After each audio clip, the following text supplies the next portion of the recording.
बिस्मिल्लाहिर्रहमानिर्रहीम। अस्सलाम वालेकुम स्टूडेंट्स, कंसेप्ट क्लियर नाउ के प्लेटफॉर्म से मैं हूं ज़ाहिद इकबाल, आपको अपने चैनल पे वेलकम करता हूं। उम्मीद है आप सब खैरियत से होंगे, लाइफ को एंजॉय कर रहे होंगे, अपनी स्टडी का भी साथ साथ टाइम दे रहे होंगे। स्टूडेंट्स, हमारा आज का टॉपिक है multiple choice questions, unit number 10। तो स्टूडेंट्स, हर क्वेश्चन के आगे 4 पॉसिबल आंसर हैं। तो स्टूडेंट्स, इससे पहले हमने जो कुछ पढ़ा उसका समझ लें कि इसमें निचोड़ दे दिया गया है। ये बड़े काम की चीज़ होती है। आपने पूरे चैप्टर में जो कुछ पढ़ा होता है, एक तो उसकी रिविजन हो जाती है, दूसरा आपकी असेसमेंट भी हो जाती है। तो स्टूडेंट्स, इसको मिस ना किया करें, इसको एग्जामिनेशन के हिसाब से तैयार लाजमी किया करें। एक नंबर बहुत जरूरी होता है। तो वीडियो का बाकायदा आगाज करने से पहले आप सब दोस्तों से रिक्वेस्ट है, चैनल को सब्सक्राइब करें, वीडियो को वॉच करें, साथ साथ लाइक का बटन जो अंगूठे का निशान है उसको दबा दिया करें। आप लोगों के लिए मैं एफर्ट करता हूँ, आप वीडियो को लाइक करते हैं, उससे मेरा हौसला बढ़ जाता है। वीडियोस को दोस्तों के साथ, कजन, रिलेटिव्स, क्लासमेट के साथ लाजमी शेयर करें। पॉजिटिव माइंड से किसी के साथ नेकी करेंगे, आपके साथ भी नेकी वाला मामला होता है। बेल आइकन जो घंटी का बटन है उसका लाजमी दबाएं। एक तरतीब से वीडियोस को अपलोड कर रहा हूँ, उसी तरतीब से आपको मिलती रहेंगी, आपको सर्चिंग की जरूरत नहीं पड़ेगी। वीडियो का बाकायदा आगाज करते हैं multiple choice question unit number 10 से। कहता है choose the best possible option in the following question. तो स्टूडेंट 12 क्वेश्चन दे दिए गए हैं, हर क्वेश्चन के आगे 4 पॉसिबल ऑप्शन है। अब 4 पॉसिबल ऑप्शन में से जो बेस्ट सूटेबल ऑप्शन होगा आपने वो सिलेक्ट करना है। तो स्टूडेंट्स, थोड़े से कंफ्यूजिंग होते हैं। अगर आपने तैयारी की हो तो आपके लिए मुश्किल नहीं होता, आप पहले की अपनी स्टडी को यूटिलाइज करते हुए इनको सॉल्व कर सकते हैं। क्वेश्चन नंबर 1 है, why is water used in radiator और ऑटोमोबाइल्स एज कूलेंट। तो स्टूडेंट्स, गाड़ियों के जो रेडिएटर होते हैं बेसिकली वो गाड़ी को ठंडा करने के लिए यूज होते हैं, उनके अंदर पानी डाला जाता है। बेसिकली पानी की स्पेसिफिक हीट कैपेसिटी ज्यादा है, लेकिन जब गाड़ी आप ज्यादा टाइम के लिए चलाएंगे तो वो पानी भी गर्म हो जाएगा, इसलिए उस पानी के अंदर कूलेंट को मिक्स किया जाता है जब आप लॉन्ग ड्राइव के लिए जाते हैं। वजह क्या होती है, जो कूलेंट होता है उसकी स्पेसिफिक हीट कैपेसिटी पानी से भी ज्यादा है। गाड़ी जितनी मर्जी गर्म हो जाए, ये कूलेंट गर्म नहीं होता, वो पानी उतना गर्म नहीं होता जितना नॉर्मल पानी होता है। इस वजह से गाड़ी का जो रेडिएटर होता है वो तकरीबन ठंडा होता है। उसकी वजह से जो इंजन होता है ये पानी इंजन के साथ सर्कुलेट हो रहा है, तो उसको ठंडा कर रहा होता है या उसको नॉर्मल कर रहा होता है, इसलिए कूलेंट की वजह से गाड़ी स्टेबल चल रही होती है। तो वजह क्या होती है कि इसकी स्पेसिफिक हीट कैपेसिटी ज्यादा होती है। अब देखते हैं कि ऑप्शन में क्या क्या है। पहला ऑप्शन है इट इज इजिली अवेलेबल, कि ये इजिली अवेलेबल होता है, ये तो कोई ऑप्शन ना हुआ। नेक्स्ट है इट इज लो कॉस्ट और फ्री,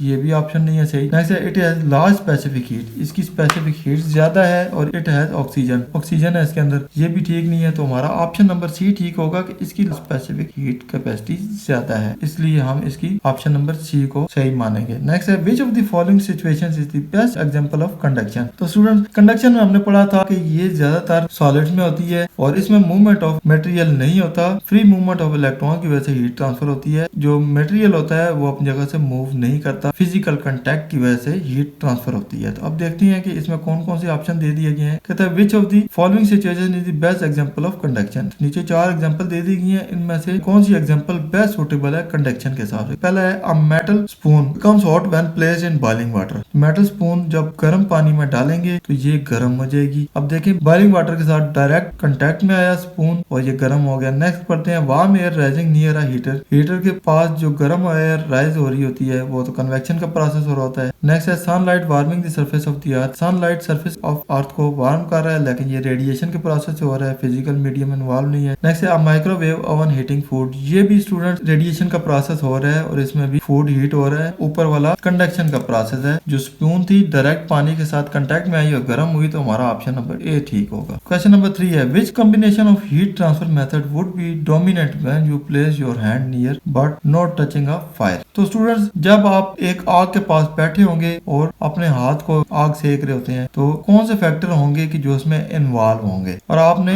आग को टच भी नहीं किया और आपको हीट मिलेगी। सबसे पहले कहता है कंडक्शन एंड रेडिएशन, यानी कि कंडक्शन और रेडिएशन का प्रोसेस होगा। दूसरा कन्वेक्शन एंड रेडिएशन, कन्वेक्शन और रेडिएशन का होगा। तीसरा रेडिएशन एंड कन्वेक्शन, रेडिएशन और कन्वेक्शन का होगा। चौथा कंडक्शन एंड इंसुलेशन। तो स्टूडेंट, अब देखें सबसे पहले क्या होगा, जो गर्म आग होगी उसके पास जो हवा होगी उसके साथ आके टकराएगी, गर्म होगी। हवा जब गर्म होगी ऊपर को उठेगी और आप उस हवा के साथ डायरेक्ट कांटेक्ट में आएंगे कंडक्शन के प्रोसेस से। तो स्टूडेंट्स, अब यहाँ पे आपको जो हीट मिलेगी वो कन्वेक्शन एंड कंडक्शन के प्रोसेस से मिलेगी। तो हमारा ऑप्शन नंबर बी ठीक होगा। वैसे देखें तो हीट रेडिएशन के थ्रू आ रही होती है, लेकिन यहाँ पे क्योंकि आग थी, आग के पास जो हवा थी, हवा आग के साथ टकराई, सबसे पहले कन्वेक्शन का प्रोसेस हुआ। हवा गर्म हुई, वो आपके बॉडी के साथ आके टच हुई। जब टच हुई तो कंडक्शन का प्रोसेस हुआ। It means convection and conduction का प्रोसेस आंसर यहाँ पे होगा ऑप्शन नंबर बी ठीक होगा। क्वेश्चन नंबर 4 है what is symbol and what is unit for the heat capacity of an object. तो students heat capacity of object का symbol कौन सा होता है और उसका यूनिट कौन सा होता है। तो स्टूडेंट हमने पढ़ा था कि जो स्पेसिफिक कैपेसिटी है इसका यूनिट होता है वो जूल पर किलोग्राम पर डिग्री सेंटीग्रेड होता है। लेकिन स्टूडेंट यहाँ पे देखें जूल पर डिग्री सेंटीग्रेड है, पर किलोग्राम इसमें नहीं दिया गया। यहाँ पे पर किलोग्राम दिया गया है लेकिन यहाँ पे डिग्री केल्विन है, यहाँ पे पर किलोग्राम नहीं दिया गया और ये पर केल्विन नहीं है सिर्फ केल्विन है। इट मींस हम ऑप्शन नंबर बी को सही मांगेंगे। यहाँ पे डिग्री सेंटीग्रेड या डिग्री केल्विन दोनों डाल सकते हैं लेकिन दोनों पर में आएंगे यानी कि दोनों के साथ -1 लगेगा। तो जूल पर किलोग्राम पर डिग्री केल्विन हमारा ऑप्शन नंबर बी ठीक होगा। हमने बेस्ट सूटेबल आंसर देना है। क्वेश्चन नंबर 5 है if the same amount of heat energy supply to equal masses of water and copper, यानी कि वाटर और कॉपर के इक्वल मासेस हैं और सेम अमाउंट ऑफ हीट उनको दे दी गई है। Why does the temperature of copper increase faster, लेकिन कॉपर का टेम्परेचर जल्दी क्यों बढ़ जाएगा। वजह क्या है कि उसकी स्पेसिफिक हीट कैपेसिटी कम होती है, पानी की स्पेसिफिक हीट कैपेसिटी ज्यादा है। तो जिसकी स्पेसिफिक हीट कैपेसिटी ज्यादा होगी वो देर से गर्म होगा, जिसकी स्पेसिफिक हीट कैपेसिटी कम होगी वो जल्दी गर्म हो जाएगा। यहाँ पे देखें वाटर और कॉपर है, वाटर की स्पेसिफिक हीट कैपेसिटी ज्यादा है, कॉपर की कम है, इसलिए ये जल्दी गर्म होगा। तो ऑप्शन देखते हैं कॉपर है लोअर स्पेसिफिक हीट कैपेसिटी, ये हमारा ऑप्शन नंबर ए ठीक होगा। दूसरे भी देख लेते हैं water is a poor conductor of heat, ये भी नहीं है। Convection in water dissipates heat energy quickly, ये भी नहीं है। Radiation from water is stronger, ये भी नहीं है। तो हमारा ऑप्शन नंबर ए ठीक होगा कि कॉपर की स्पेसिफिक हीट कैपेसिटी लोअर है, कम है, इसलिए वो जल्दी गर्म हो जाएगा। क्वेश्चन नंबर 6 की तरफ आते हैं। कहता है the transfer of heat that takes place because of density difference in fluids is. तो स्टूडेंट फ्लूइड्स में जो कन्वेक्शन का प्रोसेस होता है उसमें डेंसिटी डिफरेंस मैटर करता है। जो हवा ऊपर ज्यादा डेंसिटी वाली होती है नीचे आती है, गर्म सोर्स के पास गर्म होती है, डेंसिटी कम होती है ऊपर चली जाती है, ऊपर से ठंडी हवा फिर नीचे आती है। तो ठंडी हवा नीचे आती है डेंसिटी ज्यादा होने की वजह से, गर्म हवा ऊपर जाती है डेंसिटी कम होने की वजह से, इसलिए कन्वेक्शन के प्रोसेस में डेंसिटी यूज हो रही होती है। तो हम ऑप्शन नंबर सी ठीक करेंगे। क्वेश्चन नंबर 7 है which of the following statement best explain why the earth experience more heat from the sun than the moon despite being almost the same distance away. कह रहा है कि जमीन और चांद तकरीबन सूरज से सेम डिस्टेंस पे हैं, चांद को भी उतनी हीट मिल रही है सूरज की रोशनी की सूरत में, जमीन को भी उतनी हीट मिल रही है सूरज की रोशनी की सूरत में, लेकिन चांद जल्दी ठंडा हो जाता है लेकिन जमीन देर से ठंडी होती है। वजह क्या है? वजह यह है कि स्टूडेंट्स जमीन के गिर्द ग्रीन हाउस इफेक्ट है जिसमें कार्बन डाइऑक्साइड, वाटर वेपर्स और मीथेन तीनों गैसेज हैं। ये जमीन के गिर्द एक कंबल का काम कर रही होती है। दिन के वक्त सूरज की रोशनी जब जमीन के ऊपर पड़ती है जमीन गर्म हो जाती है, रात के वक्त सूरज नहीं होता, जमीन इस हीट को अपने अंदर से निकालती है। जब निकालती है तो बाहर ये जो ग्रीन हाउस होता है ये जमीन की हीट को ट्रैप कर लेता है, इसको बाहर नहीं निकलने देता या थोड़ी को बाहर निकलने देता है, ज्यादा को ट्रैप कर लेता है। इसकी वजह से जमीन के गिर्द जो टेम्परेचर होता है वो मेंटेन रहता है और जमीन देर तक गर्म रहती है। इसके गिर्द ग्रीन हाउस गैसेस काम कर रही होती है। तो हमारा ऑप्शन नंबर बी ठीक होगा कि the earth has greenhouse gases. बाकी कहता है earth is better conductor than the moon, ये भी नहीं ठीक होगा। The moon reflects most of the sun's radiation, ये भी नहीं है ठीक। और मून ट्रैप्स हीट इफेक्टिवली, ये भी नहीं ठीक। हमारा ऑप्शन नंबर बी ठीक होगा। क्वेश्चन नंबर 8 है डल ब्लैक कलर और surface is the best absorber of radiation, which of the following is the best radiator.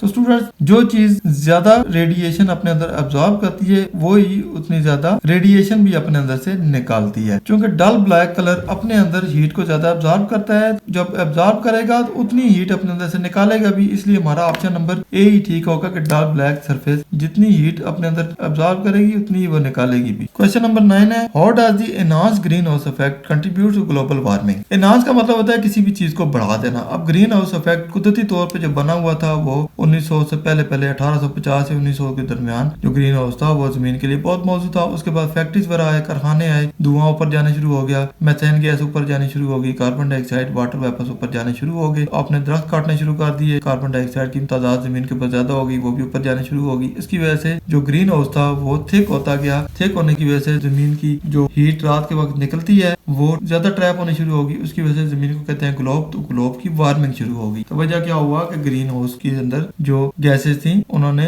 इसको एनहांस कर दिया। अब ऑप्शन देखते हैं it increase the earth ability to reflect solar radiation, कि ये जमीन की जो एबिलिटी होती है सोलर रेडिएशन को रिफ्लेक्ट करे उसको बढ़ा देती है, ये भी नहीं है ठीक। It traps more heat in the earth atmosphere rising global temperature. तो ऑप्शन नंबर बी हमारा ठीक है। ये जमीन के गिर्द जो रेडिएशन निकल रही होती है उनको ट्रैप कर लेता है, उसकी वजह से ग्लोबल टेम्परेचर को बढ़ाता है। सी भी देख लेते हैं it blocks ultraviolet ultraviolet rays from entering the atmosphere, ये भी नहीं है ठीक। It increase the earth rotation speed causing heat build up, ये भी नहीं है ठीक। तो हमारा ऑप्शन नंबर बी ठीक होगा कि जमीन से रात के वक्त जो रेडिएशन निकलती है ज्यादा रेडिएशन को ट्रैप कर लेता है, उसकी वजह से जमीन गर्म होने शुरू हो जाती है, इसको कहते हैं ग्लोबल वार्मिंग। क्वेश्चन नंबर 10 है what is the primary driving force behind the movement of tectonic plates. तो स्टूडेंट टेक्टोनिक प्लेट्स की जो मूवमेंट होती है इसमें कौन सी ऐसी प्राइमरी फोर्स है जो कि इन प्लेट्स को मूवमेंट पे मजबूर करती है। हमने पढ़ा था कि स्टूडेंट्स मेंटल के अंदर जो मैग्मा मौजूद होता है वो बाहर निकलने की कोशिश करता है, उसके अंदर एस्थेनोस्फेयर होता है, एस्थेनोस्फेयर के गिर्द जो चट्टाने या लेयर होते हैं उनको क्रैक करने की कोशिश करता है, प्रेशर ज्यादा होता है, हीट ज्यादा होती है, बाहर निकलने की कोशिश करता है।